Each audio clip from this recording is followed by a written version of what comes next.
Hamilton? No, very expensive. Oh, really? But it is amazing. I mean, like I saw the.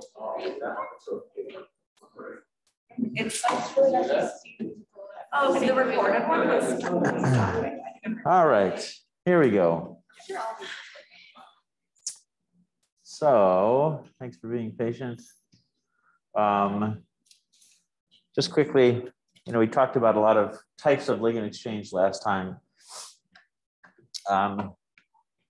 We talked about how you can exchange X-type ligands. There are a couple of ways to go about that. We showed a fancy method with chlorotrimethylsilane. You can also just add one anion, exchange it for the other anion. But you also have to worry about these kinds of reactions happening in the background. You can pop off metal cations with their associated anions. You can also make ion pairs. And this is problematic because these two reactions both add a primary amine and both remove carboxylate. This one leaves some behind, but it's very hard to tell that you have this instead of just, say, cadmium oleate and the cadmium selenide quantum dot. That makes the analytical very difficult. And that makes this kind of thing actually much more common than people understand, because it's hard to prove. And then, of course, there's this type of reaction. It's a common reaction, but we mentioned an example where some of the best primary amine ligands, for the best ligands for stabilizing a colloid, actually come on and off very easily. And if you just have that type of ligand on a particle, the dispersions are unstable. Okay, so this particular stabilization mode is not always great. One of the interesting observations here is that this anion binding is better than the primary amine binding, right? If you're taking a solution of quantum dots like this, and you're dissolving it in primary amine, there's a lot of amine present. So this is an equilibrium you could consider, but it seems that these things stick really well. And one explanation for that is that the facet geometry is really important. Right? When you consider binding affinity, it's not just a single metal center you have to worry about. Binding can involve multiple different sites. Things like this are known. When you have a very small carboxylate, you can make a very high density of these connections on the 100 surface and form platelets. So this binding mode is important. And when you consider a primary amine, remembering one alkyl chain per metal is too much. Right? You're not going to put two. So that surface is in a very unusual coordination environment for cadmium 2+. That's an unstable thing relative to something like that. And that's a good explanation for why amines don't displace carboxylates very well. Chloride is sort of similar. And this brings us back to that ligand size thing matters, right? The size of the ligand, the spinach it brings along with it, really impact binding affinity. And so does the denticity. Carboxylate can be multidentate. It can do a better job of satisfying dangling bonds for each chain. Okay, last thing on this, we showed these examples of magic size clusters. And we said, hey, you can get to packing densities higher than 5 per nanometer squared if the particle is highly curved. So these little pyramids can take one ligand per dangling bond because the volume available to the ligands is 2 to 3 times higher than just a flat facet. Okay. So these types of structures, these molecular things, become feasible because of the fact that there's curvature and more room for ligand packing. And that makes it possible to achieve a greater number of metal ligand bonds at the surface and to stabilize those surfaces sufficiently, right? Those magic size clusters happen because of metal ligand bonding. That's what makes them favorable. Are they being activated by an ion pair, or is it saying that there's a mixture of primary and orthogonal? So these are all cadmium terminated, all green atoms on the surface. Okay, so that every single surface site is a cadmium site, which makes the particles a net plus. And in this case, there are 15 2+ ions in excess and 30 anions. So this is charge neutral, and these are just L-type donors. You guys catch that? Same thing here, 21 and 42. These are 2+ ions in excess. Okay, so really small, I think this is a probably very consequential aspect of nanoparticle science in general, that on this small length scale, a couple of nanometers, depending upon the unit cell, there's a transition away from, yes, we can pack completely, to no, you can no longer pack completely. And that has a big impact on the energetics of making those objects. So I think that's really important for crystal growth. And I haven't worked that concept into my later slides or my talks, but I'm increasingly interested in it. All right, so we're going to learn about synthesis today and about nanoparticle forming mechanisms, which are sort of a very diverse and somewhat hairy topic.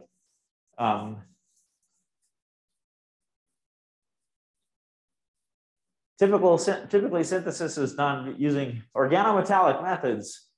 Inorganic crystals grown in organic solution. 300 degrees C, sort of typical temperature range. People work under argon, and you get these wonderful particles with very narrow size distributions. That is a standard branch of chemistry now. It all uses roughly the same approach, but there's a very diverse set of conditions and mechanisms that are in play there.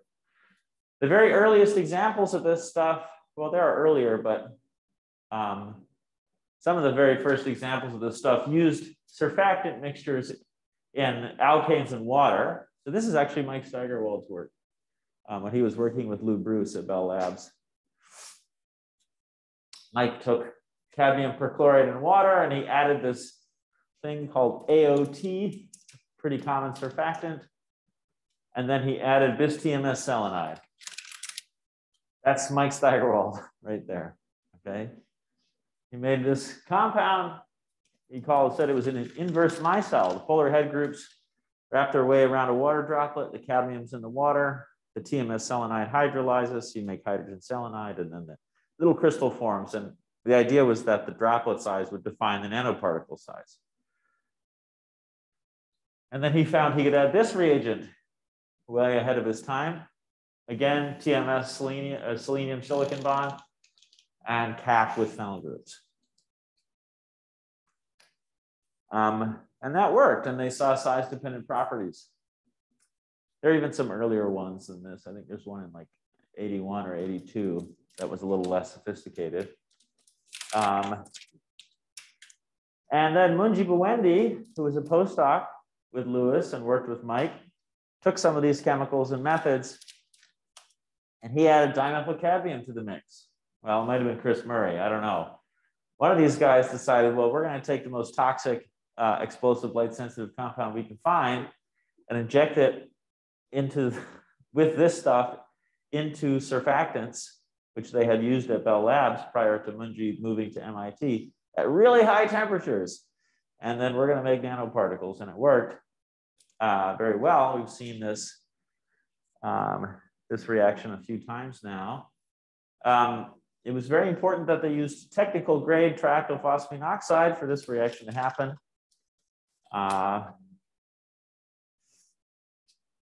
And, you know, they thought it involved explosive decomposition of dimethylcadmium to make cadmium atoms. That was the proposal.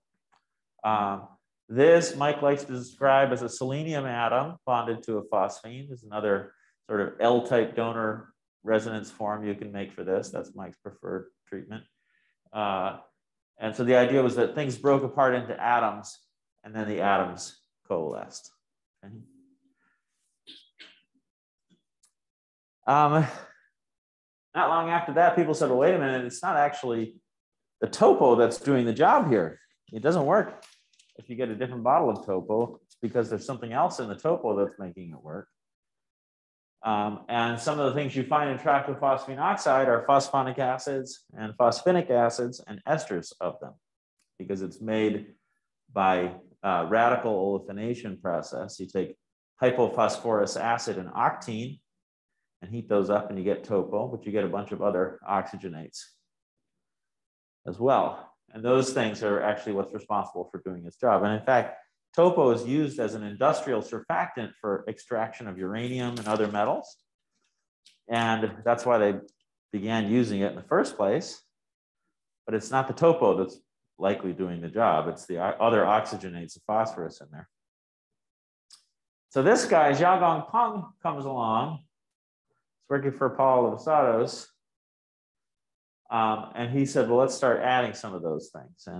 And he found, all right, I don't need to have dimethyl cadmium. I can use cadmium oxide now. And if I heat it up with these acids, I can make these complexes of phosphonic acid.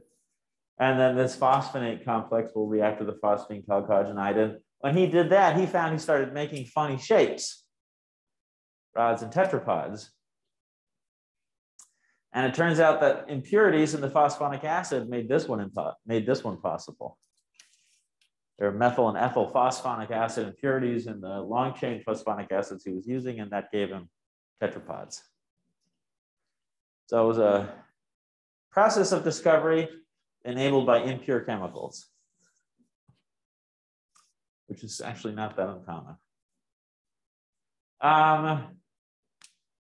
Yeah. So that gets us pretty close to kind of state of the art in this area, actually. Those are like the most significant developments in the early days that led to people saying, wow, this can be a whole branch of science, and huge amounts of work followed. Let's take a look at a video. I don't remember if I showed you this. I love showing this video. This is the Goendi group making cadmium selenide. That's 350-degree topo. There's a little explosion, instant color. And then if you watch the flask, you can see it changing colors.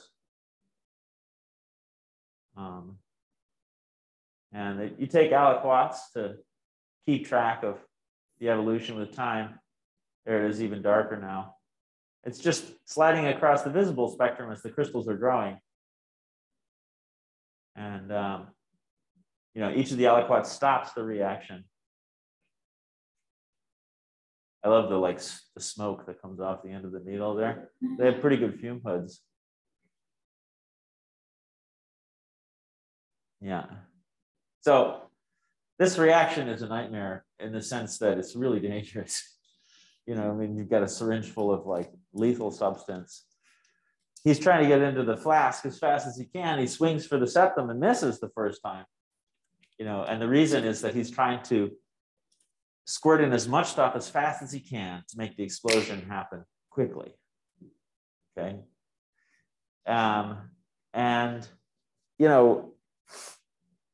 He rips off all of the insulation.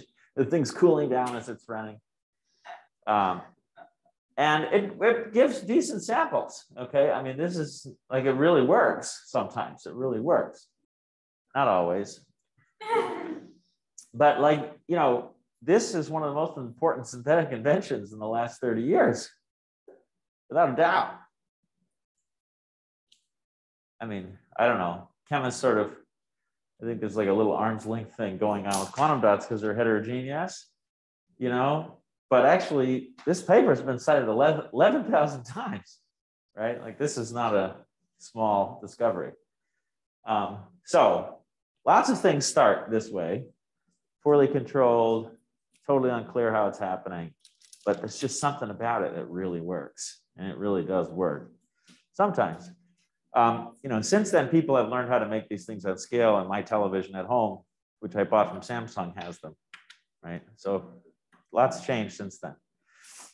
In the beginning, tons of irreproducibility. So I want to show you this video. I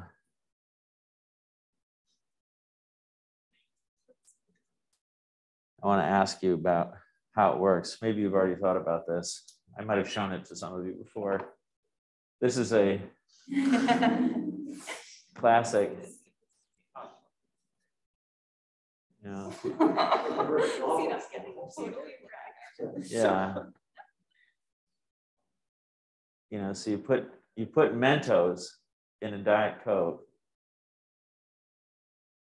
and it all comes out at once. Isn't that amazing? Oh my So this is hilarious. It's like this went viral before going viral was a thing. I get it to And there are all these other people trying to reproduce it, but they don't all put Mentos in, you know, like sometimes they like put in water or a spoon or sugar or something like that and nothing happens. So there's something about a Mento that does that. So why am I showing you this video? What's happening here? Like, why does that happen? It's kind of amazing, right? You can take a 2 liter and just cause it to explode like that. There's a lot of CO2. There's a lot of CO2 in those containers. So why is this working? Saya? I think I've seen that it's like something about the surface of Mentos like really excites the CO2. And it only works with certain flavors of Mentos. It has to be made and it has to be dyed. Right. So you said that it excites the CO2. It's like the surface. That's like something about the surface, like really. What's it doing? What's the surface doing? Like are a lot of bubbles forming on the surface very fast. Yeah. Yeah. So the surface is making bubbles form quickly. So why don't the bubbles form on their own? Yeah. But why do they need something to form on? I mean, there's all this CO2 in there. Why doesn't it just come out? Dissolved. That's Yeah. it.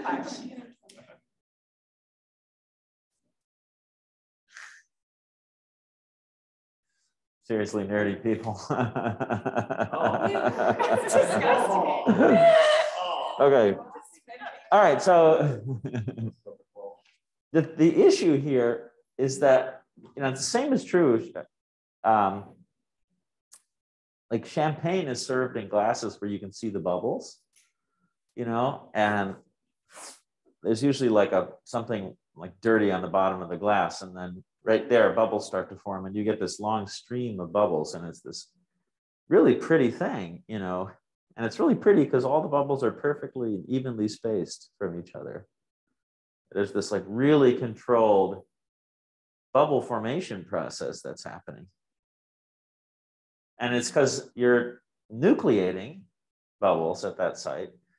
Nucleation is kind of the problem here. You're converting the dissolved CO2 into gaseous CO2 means getting over some barrier to making a bubble.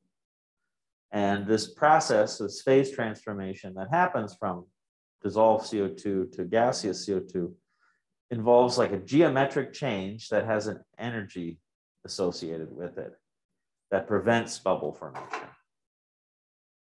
And that's called nucleation. So there's a lot of interest in this.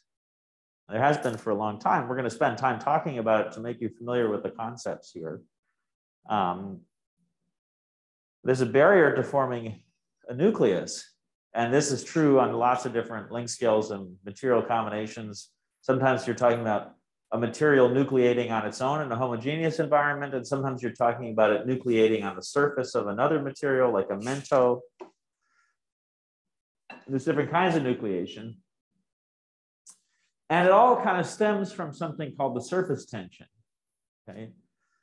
And it's the energy per unit area of a given crystal, or a bubble, or a droplet. It's the interfacial area, or interface energy. And it's the energy in excess of forming the same amount of material in the bulk. Okay, so if you have dissolved CO2 in coat, it's downhill to make it gaseous CO2 because it's super saturated. All that CO2 wants to come out. So making gaseous CO2 is downhill.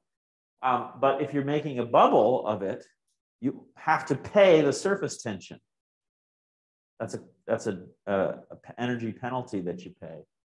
That's why it's called a tension. It's like unhappy, right? And it's the amount of that per unit area that we're really interested in. And it leads to this thing called the Gibbs-Thompson relationship, where you can look at the solubility of CO2 as a function of the radius of the bubble. Okay, and it's related to the bulk solubility of CO2, but it's modified by the size of the bubble and the surface tension of that bubble. That's this term gamma here. Okay, that's the surface tension. So it's exponentially dependent on those two quantities. The smaller the bubble, the more soluble it is. The smaller the bubble, the more soluble it is. The higher the tension, the more soluble it is. Okay, so this is strongly dependent on radius. Okay, so it's hard to make a little thing. You got to pay this energy penalty associated with the surface that makes the bubbles more soluble. It makes droplets have a higher vapor pressure. So the properties of solids are radius dependent, especially at very small sizes. So that gives rise to one of the things that people say gives rise to barriers in nucleation. And it's been observed many times over in a lot of material systems that this is true. So nucleation can have two different types, okay? You can nucleate in a homogeneous kind of an environment, or in a complex mixture, or you can consider nucleation on the surface of the same material. Okay, so if you're growing a crystal, let's say you got a big flat facet on it, to nucleate a new crystal on top of that flat facet has a penalty also. That's considered secondary nucleation. Within primary, there's two types. You can have nucleation in homogeneous solution. This almost never happens. This is very unusual. This is like the pure form of nucleation. Almost never. It's almost always heterogeneous. There's something else that nucleates materials. One of the reasons it's so hard to model climate is that light penetration and light absorption has a lot to do with cloud formation. And cloud formation is really hard to model because it's all heterogeneous nucleation on minerals in the atmosphere. And it's very hard to model that. So like snow and rain, fall, all of that stuff is about nucleating on like particular minerals, and different crystal habits all have different nucleation properties when it comes to water and ice formation. Heterogeneous nucleation is a very big deal, okay? In all of these anyway, it's thought you got to overcome the surface tension thing. Okay, so in general, when we talk about reactions of this type, you have to kind of consider the size of the building blocks that are coming together, okay? And so I've shown here, this is an example of a diagram used to illustrate the nucleation of zeolites. And there's a couple of different kind of reaction spaces the zeolite can form in. All of these can apply to the formation of zeolites, okay? The top row, this is all monomer by monomer addition. So you think about a crystal of sodium chloride, and maybe a sodium ion comes in and then a chloride ion comes in, right? That's kind of monomer by monomer. In the case of a zeolite, you got a couple of different components, and they might have some small unit that forms in solution, like an aluminum and a silicate or something like that. And those little bits come in and they stick, and then the thing grows. But it also happens that you, in addition to those little monomeric units, within that mixture, you might have an amorphous substance. gel, they call them. And the crystal actually can restructure in part by the gel changing shape. Okay, so you have this complex mixture going on. Monomers in solution, a gel, a restructuring of the gel. That's a more typical kind of a nucleation scenario, actually. So it's not so simple. It's not just like monomers in most cases. You can also have units of the crystal that form in solution, and then those units assemble. Maybe you have like a little unit cell that forms, and then the unit cells attach to each other. Or maybe the mixture makes a bunch of little crystals, and then the crystals attach to each other. Okay, so there's like a lot of possibilities here. It's not just one simple type of a mechanism, and it is dependent upon the conditions under which you're studying the crystallization. One material can follow all these mechanisms, you know, depending upon the environment. So life gets complicated real fast. And modern materials, a lot, especially oxides, you know, this kind of thing is the norm.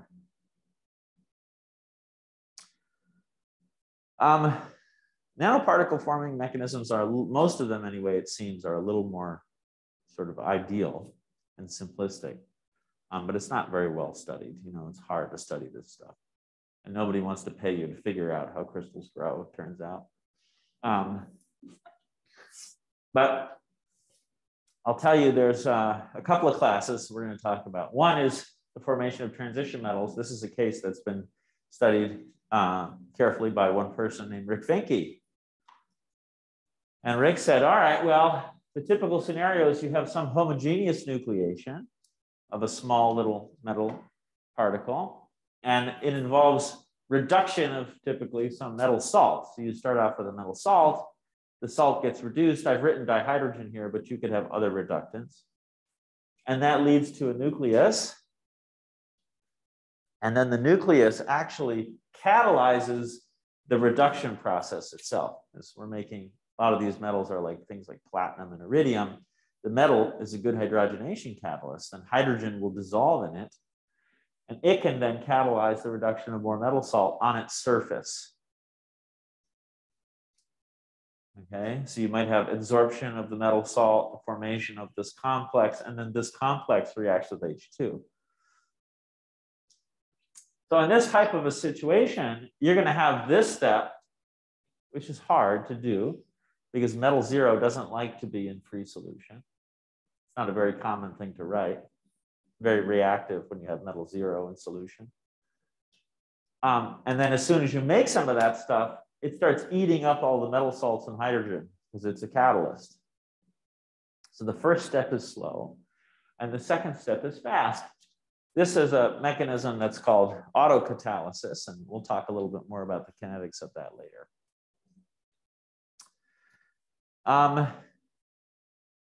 Then there's homogeneous nucleation and growth mechanisms, okay, which for semiconductor quantum dots, it seems are actually pretty common. That's my belief anyway. Proving that's not easy, but it seems like that's the case.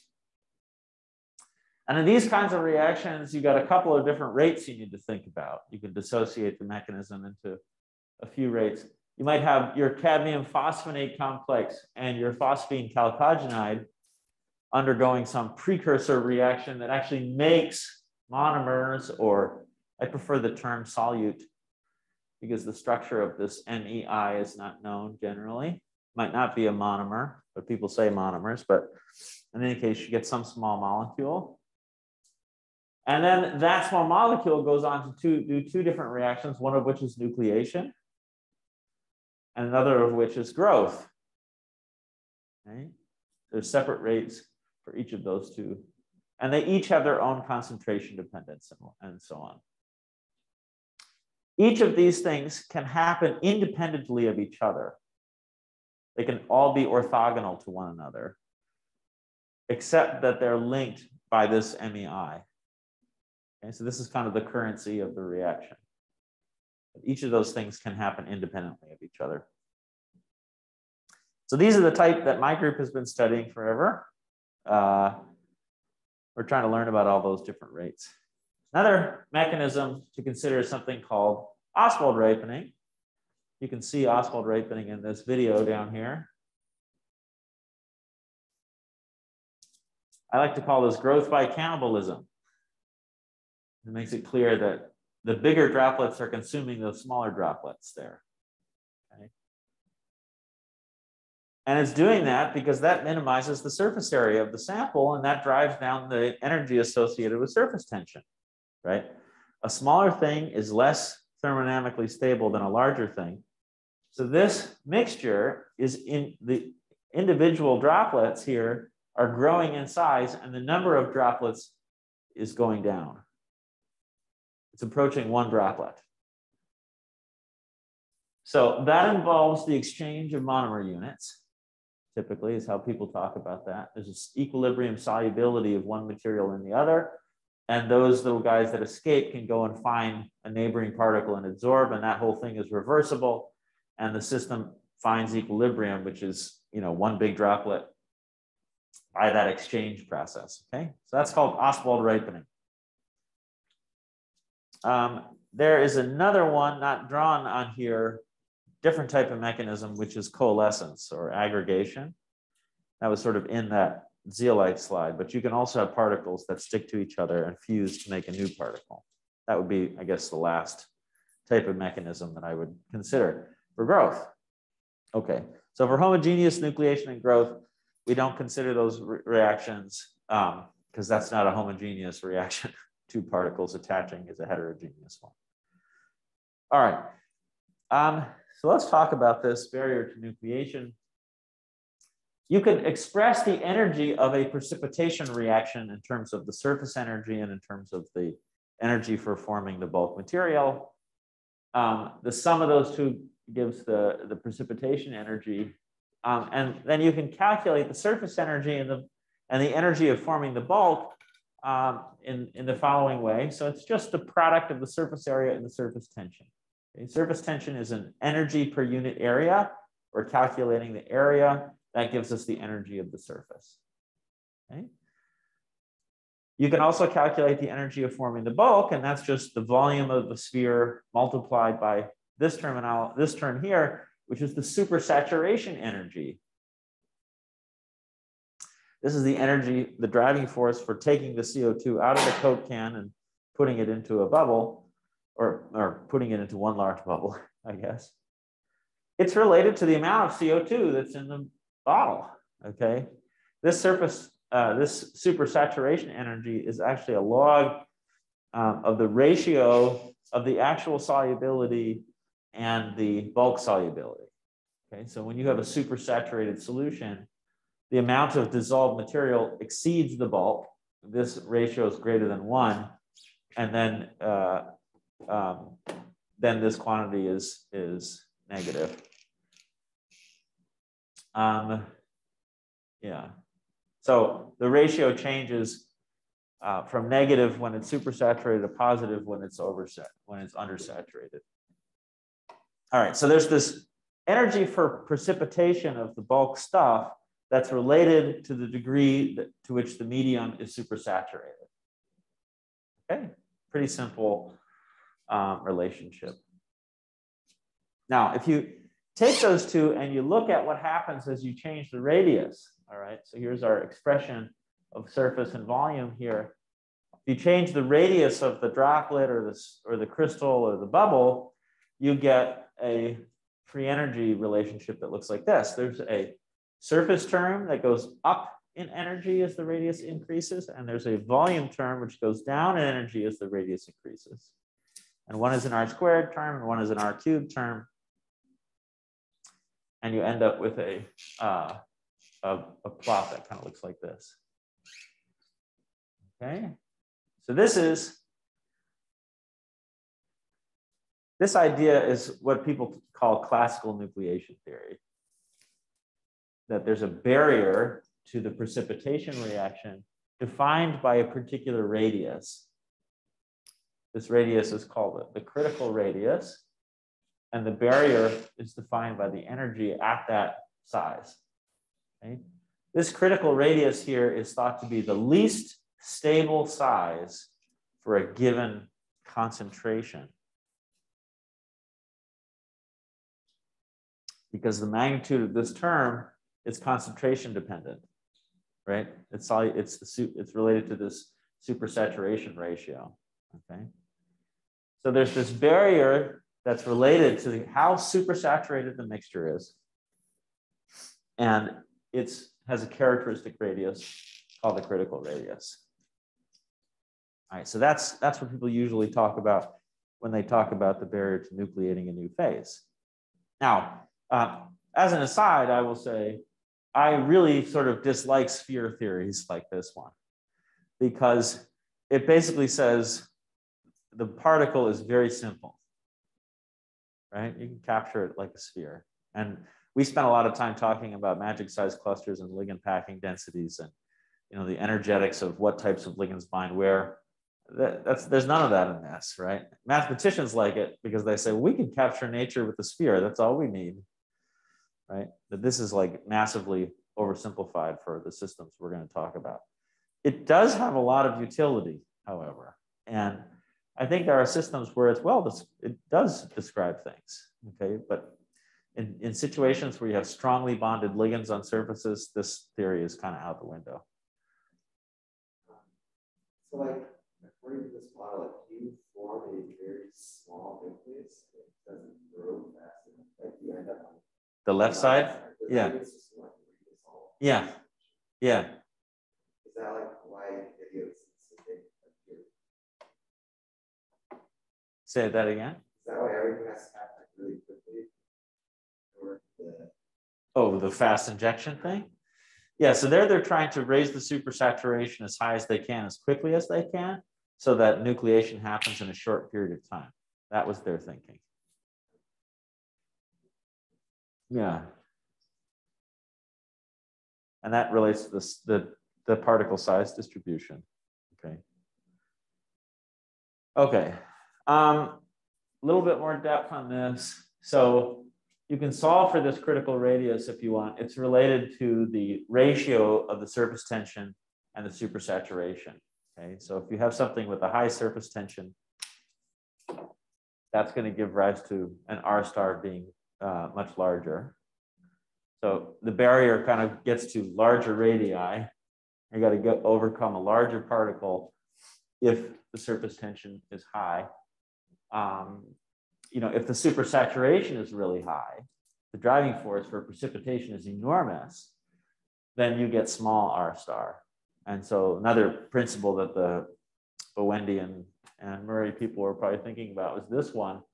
You push that supersaturation way up and now you can nucleate small things. That's probably more representative of how they were thinking about it. Did you catch that last part? I said that kind of quickly. High supersaturation allows you to nucleate a small thing. A small thing is energetically unfavorable.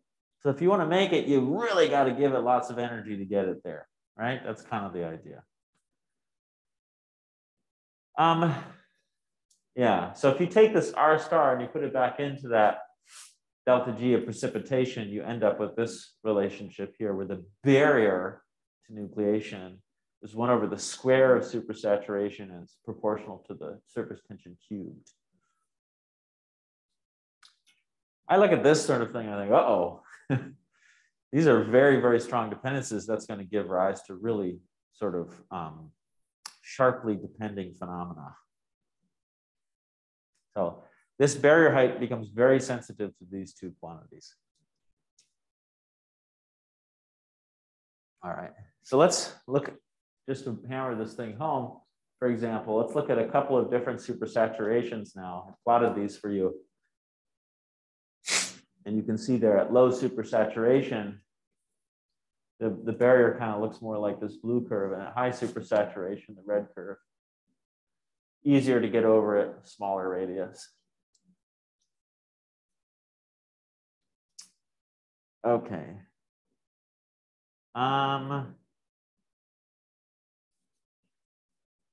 So take this delta G relationship in the R star, and let's calculate what the rate looks like as a function of these parameters.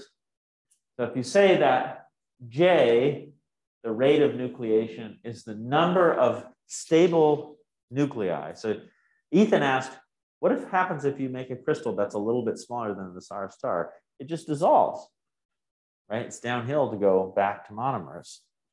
That's true until you get past the R star, and then it's downhill to become larger, and it doesn't dissolve really. That's sort of one way to think about it.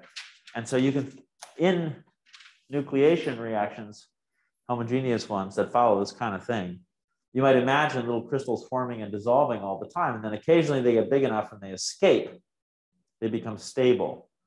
That's the nucleus, okay? The nucleus is when you get past R star, it doesn't go backward, it becomes stable.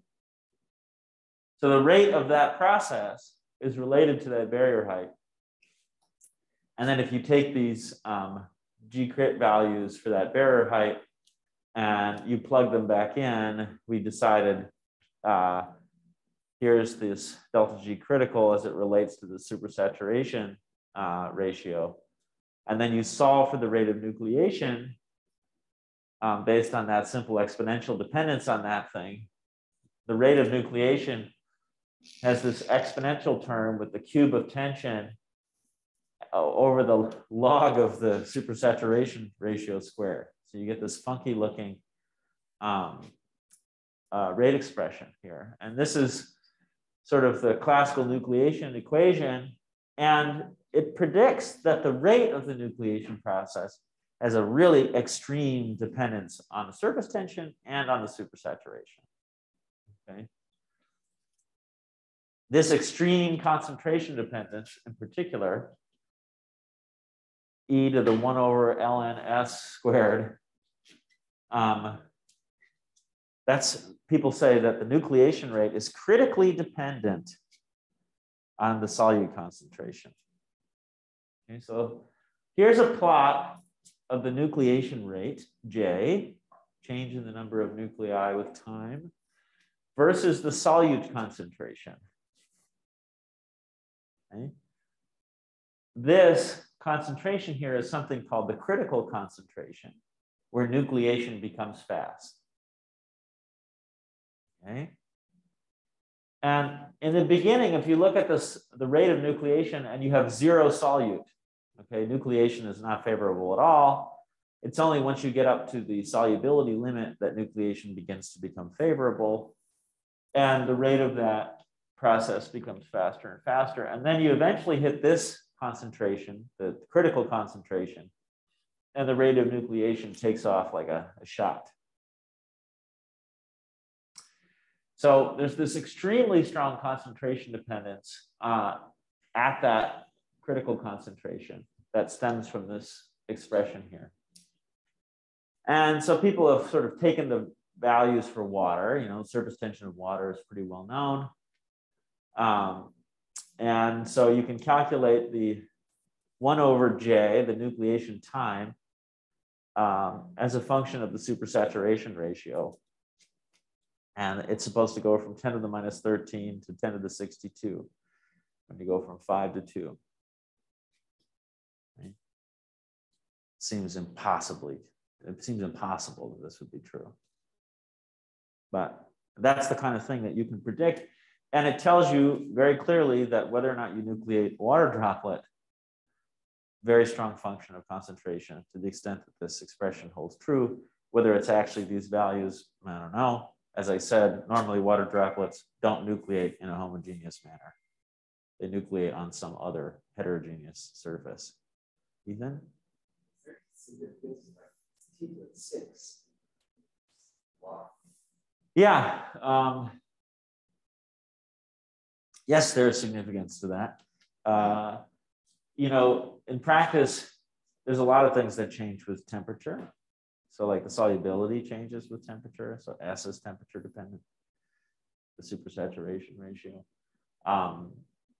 You know, and so like the temperature dependence of a nucleation process is something that doesn't have a simple expression as a result. Okay. Anyway, so this is classical nucleation theory, and this, you know, there are more sophisticated treatments. This is sort of what gets taught in freshman level courses or introductory things, but it permeates the thinking of people in this area. I mean, it's sort of a standard tool that is brought to the table. It does describe a lot of phenomena in material science.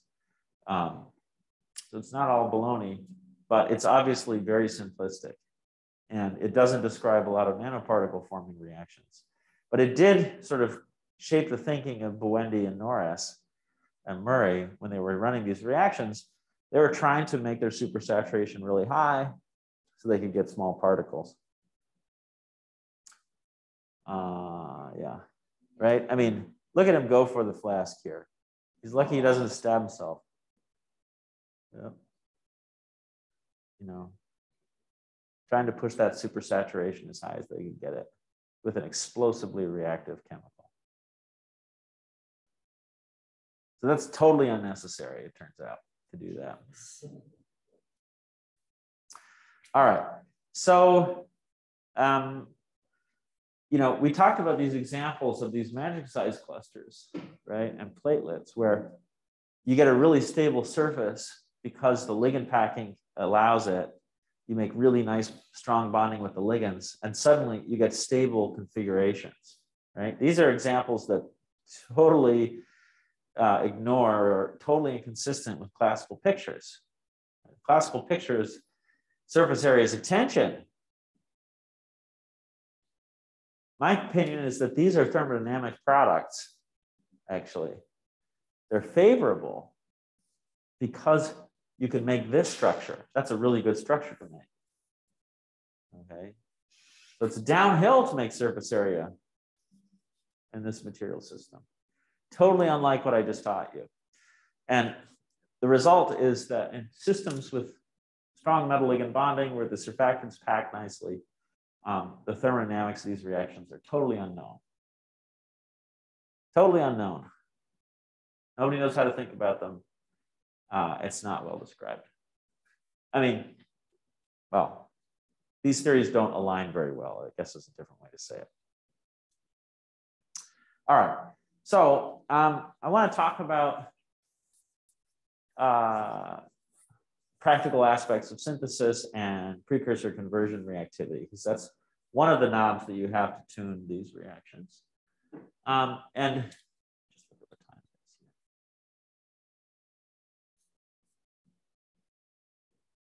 time. Okay. So typically in one of these syntheses, you know, we looked at that cadmium phosphonate complex reacting with a phosphine chalcogenide. I've generalized those two here. You know, you could input any, say, metal and oxygen or metal and phosphorus into this equation, but this is written out for sort of reminiscent of the metal chalcogenide. And in a lot of these reactions, there's sort of two separate phases. There's the nucleation and the growth phase where the solutes assemble into crystals. And then there's the phase where the reagents you put into the pot are breaking down to make those solutes. Okay, and those two things can be orthogonal to each other, meaning the precursor molecules that you put in don't participate in the crystallization at all. They're just sort of sacrificial. Okay, and there's a relative rates thing going on here because this reaction can be quite slow, and all of these assemblies of monomers can be quite fast. You can also have the other situation where this one is fast and this one is slow, and that changes the evolution of this thing, particularly by changing the amount of this stuff that's present. So it can all pile up right there, and then it's really slow to convert all of those monomers into products. Or you can make one and then the crystals gobble it up. So this thing never really lasts. Okay, and that creates different space in which for these reactions to evolve. Precursors, you can think about those things as kind of like a reservoir of the monomers that are unable to participate in the crystallization until the thing breaks down. And you know, typically it's said that when this stuff piles up, you often get involved in heterogeneous mechanisms. It's not typically said, it's what I say, okay? It's often the case that when these things pile up, you make gels, not always, but you make other species that are sort of partway to crystallization, and those have to rearrange. All right, and with this picture in mind, even without this picture in mind, you know, in the case of the Buendia and the Norris reaction, the precursor conversion is the explosion of dimethyl cadmium. Okay, that cadmium metal that they think gets produced can go on and rip off selenium from the phosphine chalcogenide. So the kinetics might be really fast in that case, right? And so people said, all right, well, if you have that type of scenario going on, then the concentration of solute that you have in this reaction is going to vary with time in the following way. And this is a picture put forward by a guy named Victor Lemaire, a pretty famous colloid chemist. And he used to be a big shot in our department. He's a Columbia chemistry professor. So Lemaire said, all right, well, this reaction involves the supersaturation of monomers until you hit a critical concentration where that classical nucleation thing happens. And you nucleate so rapidly and so explosively above that concentration, and that eventually the monomers, they don't go up anymore, and you start making all these crystals that consume the solutes that are present, and that drives the concentration down below this limit again. And so you get this really rapid flip, you know, like hop over in concentration, and then nucleation is off. Okay, so it turns on explosively here, it turns off explosively there. That's a consequence of classical nucleation theory, right? And so in a situation where you have this, nucleation happens in a very narrow period of time. And then all of those crystals grow together during this period. And then at the end of the reaction, you can also have something called Ostwald ripening, right, where you grow by cannibalism. In that case, you're at the solubility limit of the ensemble. It's radius dependent, right? So, but you're sitting there and there's this time for exchange to happen. Here, you're supersaturated, so things don't really dissolve. They only really grow. So you don't really Ostwald ripen until you get down to this region here, where you've got this steady state exchange of monomers. So there are these different stages that can happen: supersaturation, nucleation, growth, and ripening. So this was, you know, it has been for a long time the preferred explanation for the origin of the size distribution being so narrow for colloidal crystals, right? I showed you that picture of lead selenide on the slide where I said organometallic methods were used. You know, colloidal crystals of this kind have narrow polydispersities across many different material combinations. And it's usually argued that this narrow window of time during which nucleation happens is the cause of that. I think that's wrong, but this is what's been accepted for a long time. Okay. People draw a lot of analogies to polymerization reactions. There's a type of polymerization called living polymerization, where you generate a certain number of chains, and all those chains grow at exactly the same rate together. And if you initiate all those chains at one time, they'll grow to the same length at the end of the reaction, because each chain grows at the same rate as the other chains. This is analogous. When we nucleate in a very short window of time, all the horses get out of the gate at once, and then they're running around the track together, right? So if they were let out at different times, they would be running around the track separately, and they would finish at different times. All right, so people say these homogeneous nucleation growth reactions are kind of like living polymerizations in that way. All right, so I think that's probably a good spot to stop according to this thing. All right, so a couple of important things to remember. The thermodynamics of forming a crystal are size dependent. You can break the energy of forming them into two parts, the bulk and the surface. The bulk energy is sort of a straightforward quantity. The surface energy is the difference between that same amount of material in the solution versus in the bulk. That's a simple way to calculate it. It's expressed as energy per unit area.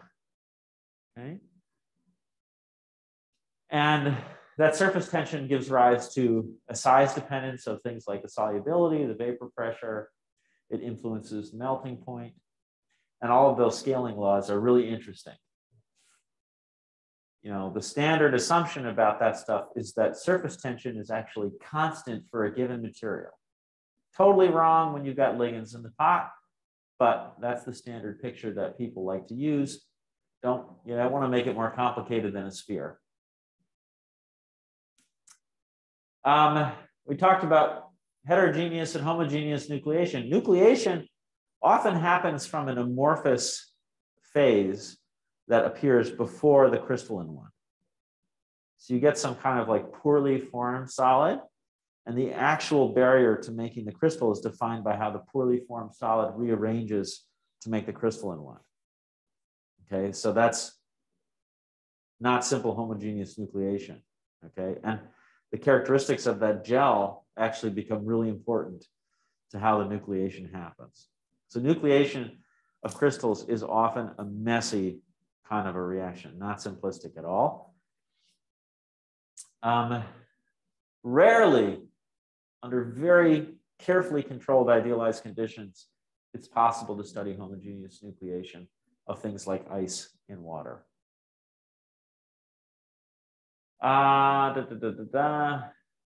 Oswald ripening is this reaction that involves exchange of monomers between crystals. And it allows the system to get to lower surface areas. Okay, this is why ice cream made with liquid nitrogen is nice and creamy. You ever made liquid nitrogen ice cream? You get really small crystallites because the driving force for crystallization is enormous. And that makes the delta, the R star, really small. That's what generally the thinking people have. The other thing it does is it prevents Oswald ripening. The ice crystals that you form are kind of stuck. They don't ripen. They're less likely to agglomerate also. And you end up with small ice crystals when you have a huge driving force for crystallization. Okay, if you leave that ice cream in your freezer, it Oswald ripens. And you get ice crystals sitting on top of it. You know, the water leaves the ice cream and it makes a separate ice crystal to minimize the surface tension. Trying to get out of those little tiny crystallites and make big crystallites. That's sort of the classic, a classic example of Oswald ripening, okay? Minimizing surface area to get to a lower energy state and ruining your ice cream in the process. There's this idea that there's a critical dependence on the solute supersaturation, and I think there's a lot of truth to that, particularly when growing big crystals. When growing tiny crystals in surfactant solution, the energetics are very different.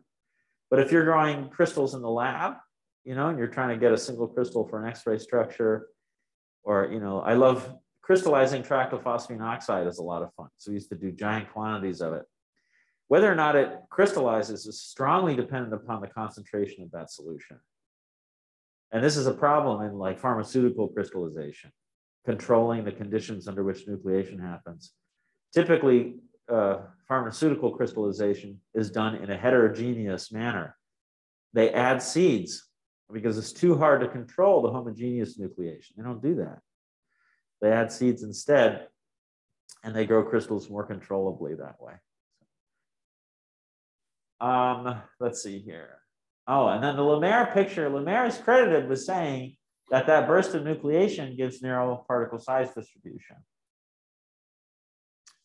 And I think Lemaire is largely wrong about colloids of the type that we study. This is, of course, going to be true. You know, more narrow the nucleation time, the more amount of dispersed the distributions can be. But I don't think it's practically true in at least the materials we study. All right, we didn't do this part yet. Does anybody want to ask any questions about this stuff?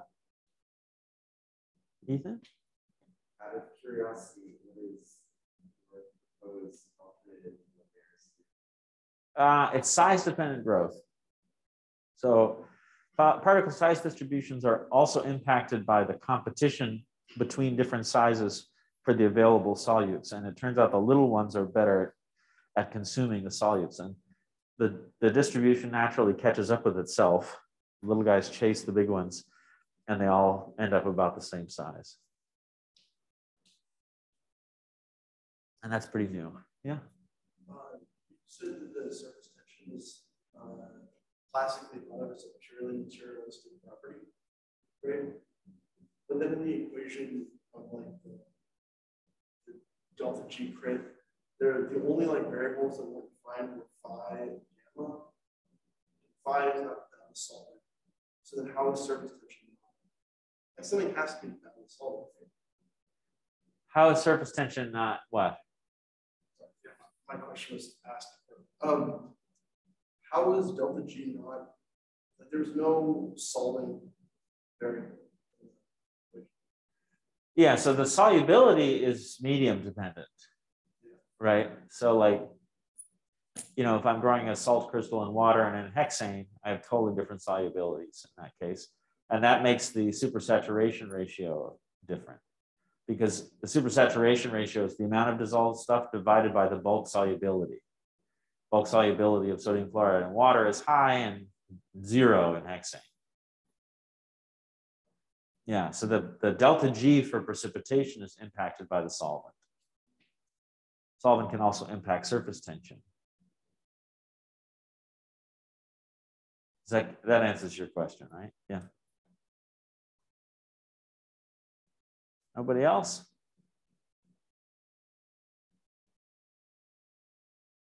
Okay. Thank you so much. We'll see you next time.